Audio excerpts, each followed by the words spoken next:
अस्सलामुअलैकुम स्टूडेंट्स, मैं हूं डॉक्टर अबीबुर रहमान और आप देख रहे हैं क्वेटा टीवी।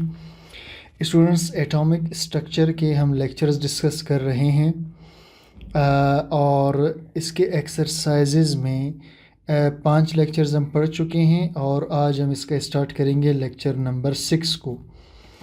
और लेक्चर नंबर 6 जो है वो जनाब हम स्टार्ट करेंगे क्वेश्चन नंबर 41 से। ठीक है जी।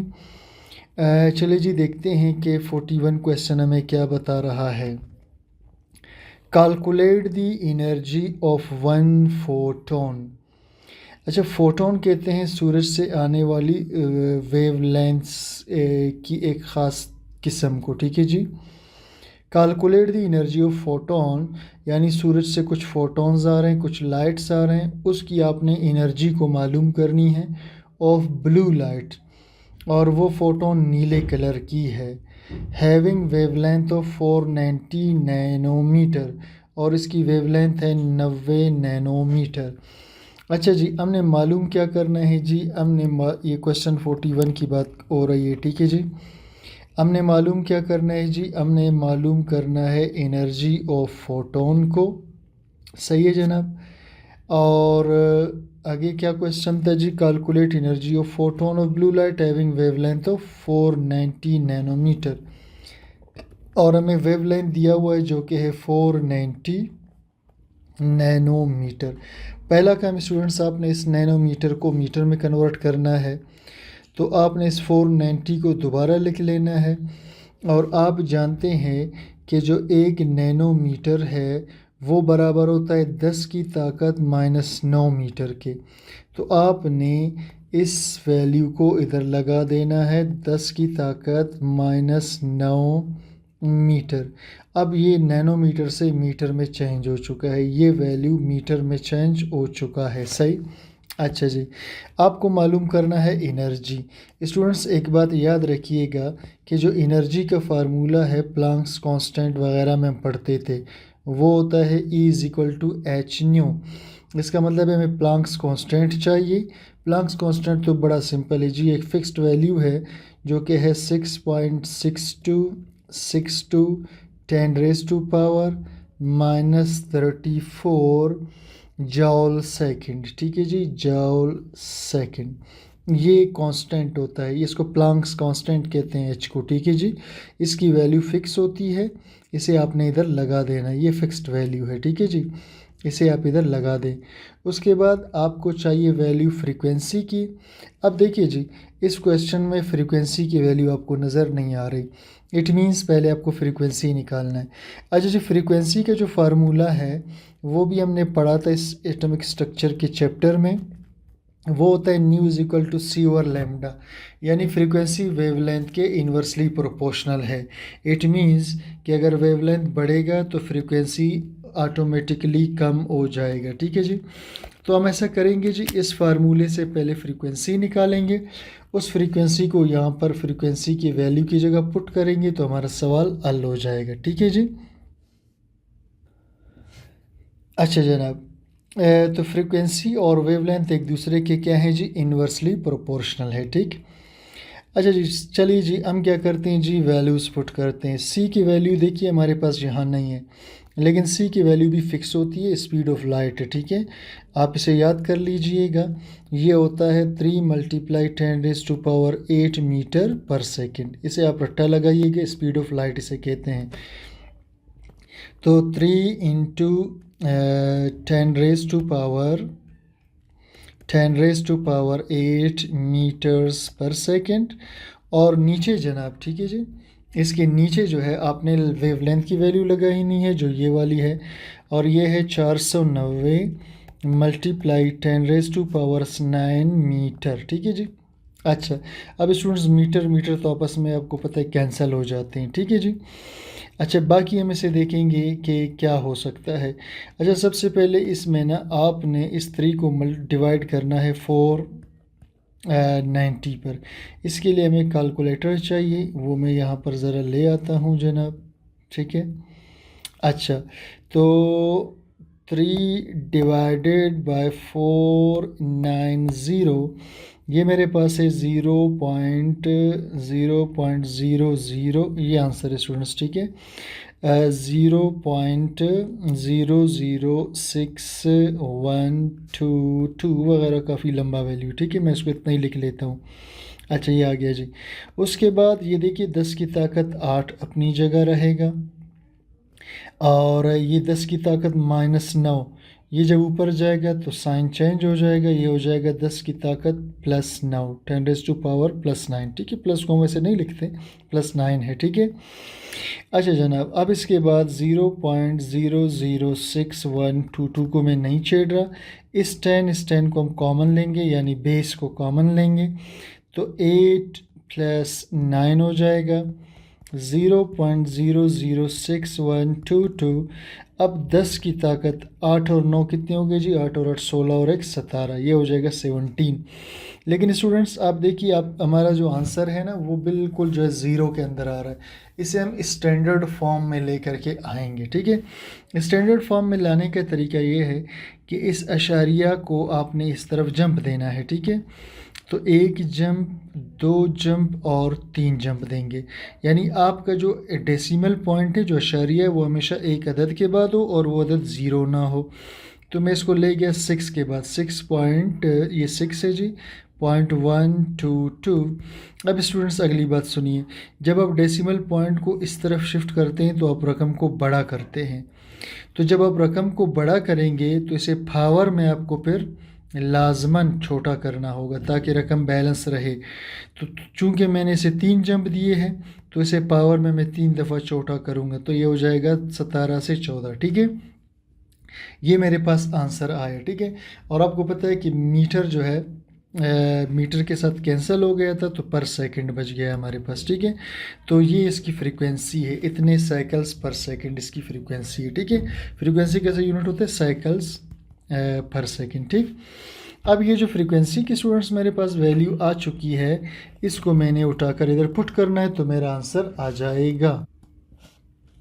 अच्छा जी, फ्रीक्वेंसी की वैल्यू है 6.122 10⁻14 साइकिल पर सेकंड, ठीक है जनाब।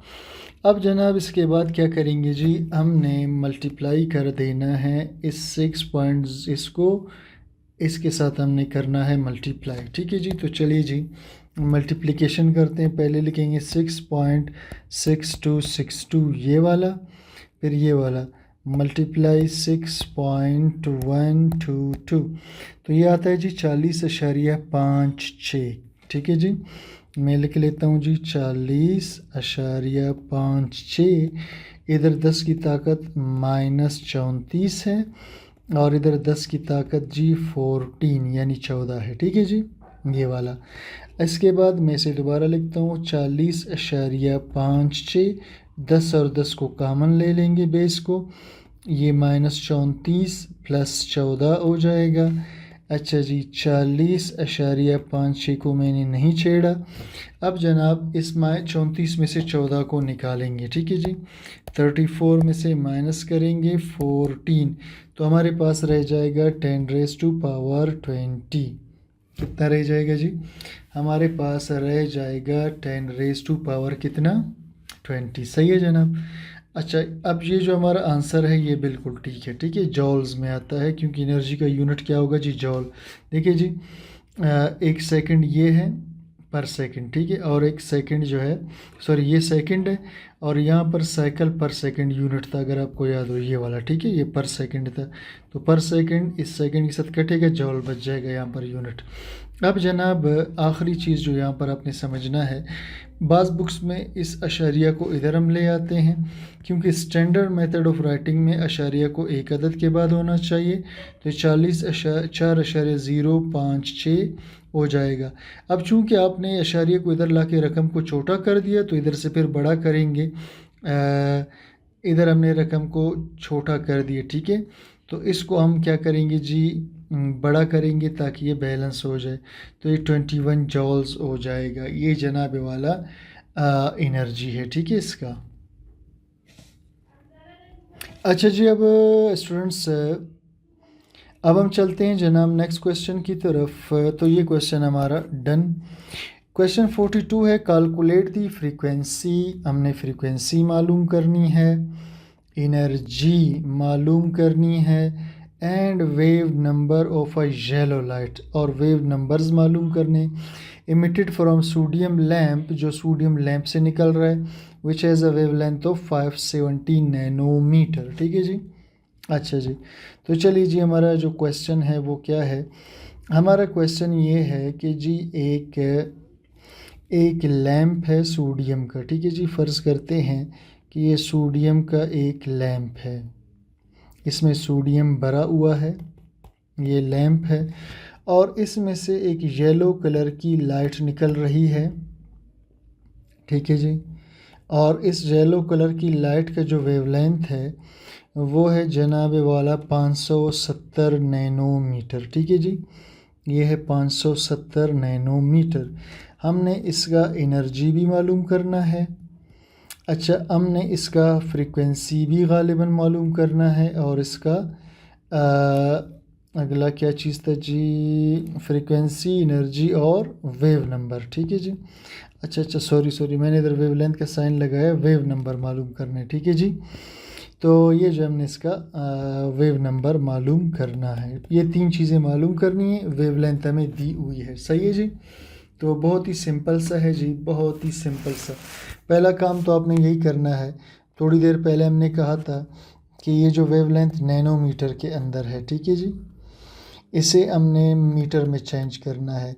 तो 570 नैनोमीटर में 10 की ताकत -9 लगाएंगे तो ये मीटर में ख़ुद ब खुद कन्वर्ट हो जाएगा। ठीक। अच्छा, पहली चीज़ मैं इसमें मालूम करूँगा फ्रीक्वेंसी।